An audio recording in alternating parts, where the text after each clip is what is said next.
দেখো বাজার থেকে আমি কি এনেছি। এটা একটা কচু টাইপেরই, ওই মান কচু না কিছু একটা হবে। যাই হোক, আমাকে বাজারওয়ালা বলল এটা খুব ভালো খেতে হয়। আমি জীবনে প্রথমবার খাবো। তোমরা তো দেখতেই পেয়েছো আমি এটাকে কি করলাম, আমি এটাকে ভাতে দিয়ে দিয়েছিলাম। তো এটাকে ভালোভাবে আমি ম্যাশ করে নিয়ে এর মধ্যে একটু সর্ষের তেল দেব, লবণ দেব, দুটো কাঁচা লঙ্কা, আর একটু নারকেল আমার পাউডার ছিল। নারকেলটা তোমরা বাটা দিলে ভালো হয়, নারকেল পাউডার ছিল সেটা দেব। আর একটু আমি ওই কালো জিরে সর্ষের তেলে ফোড়ন দিয়ে এর মধ্যে দিয়ে দেব। এর আগে আমি কক্ষনো খাইনি।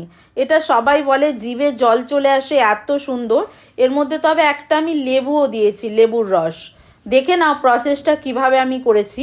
অনেক দিন ধরেই ভাবছিলাম বাজার থেকে এটাও কিনে আনবো, চোখের সামনে দেখতে পেয়ে নিয়ে চলে এলাম।